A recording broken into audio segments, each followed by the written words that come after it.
बोधे सहीटा भी मुझे मैडम आम बापा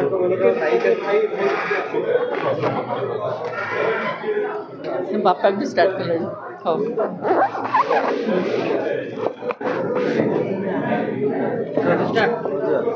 बापा बेले जो बापा मैंने जाऊँ आपको नायिका भाव में देखा भल आज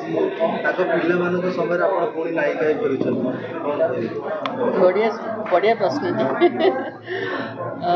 मत बहुत खुशी लगुच सुधांशु आ प्रोड्यूसर ये गोटे सब्जेक्ट को लेकिन फिल्म करने चाहिए आ से पिक्चर ना देले नायिका कहया गले जो स्क्रिप्ट मुझे पढ़ुली मत लगुला जमी कि अंश जमी आमर गोटे जर्नी थाए फिल्म इंडस्ट्री रे कि गोटे आर्टिस्ट हिसाब से गोटे कलाकार हिसाब से गोटे जर्नी थाए किछिटा अंश मिसी जाए केते स्ट्रगलिंग थाए केते ये थाए तो मु सुधांशु को बहुत कहबी कहीं से हूँ डायरेक्टर तार तार पूर्व फिल्म थी आश्रम एवं प्रोड्यूसर होती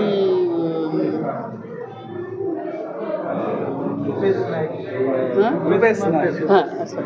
रूपेश कुमार नायक आउ जो writer and screen play director माने डायलॉग्स होती शंकर त्रिपाठी तो मु कहि सब्जेक्टा जो मत